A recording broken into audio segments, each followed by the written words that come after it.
Perdana Menteri yang kelima, saya diberitahu walaupun maklumat tidak diberi, tidak ada perbahasan dalam Dewan, tetapi nilai hadiah yang diberi kepada Perdana Menteri yang kelima ialah sebanyak 70 juta ringgit.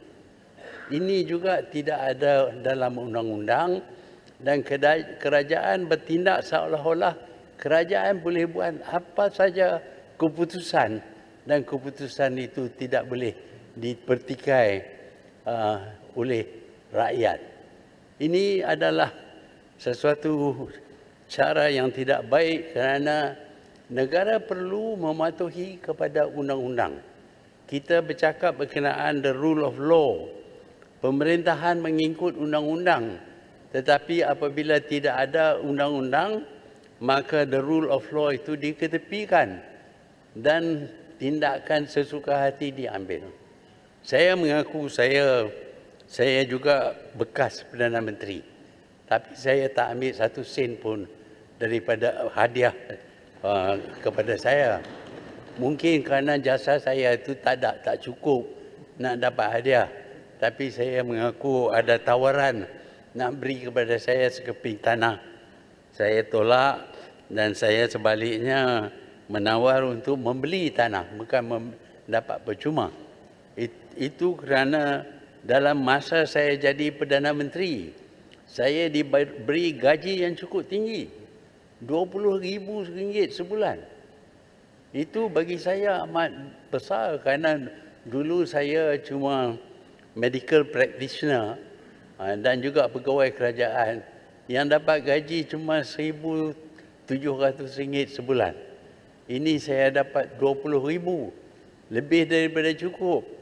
Bahkan kerajaan juga memberi segala-galanya yang diperlukan. Saya diberi rumah, diberi api elektrik, diberi air, transport, beberapa buah kereta, kapal terbang pun diberi juga kepada saya. Apalagi yang perlu diberi kepada saya setelah saya bersara. Sebab itu saya tidak ambil barang satu sen pun. Tetapi bila datang kepada masa Perdana Menteri yang ketujuh, berasas kepada apa yang diberi kepada Perdana Menteri yang kelima sebanyak 70 juta, dia minta lebih lah. Kerana jasa dia lebih banyak. Dia curi lebih banyak. Jadi kita perlu bagi hadiah lebih banyak, iaitu sebanyak 100 juta ringgit. Yang Berhormat Langkawi menyatakan bahawa bekas Perdana Menteri itu telah meminta hadiah bernilai 100 juta. Dia sendiri yang menulis dan memintanya ataupun ianya jumlah yang ditawarkan oleh kerajaan?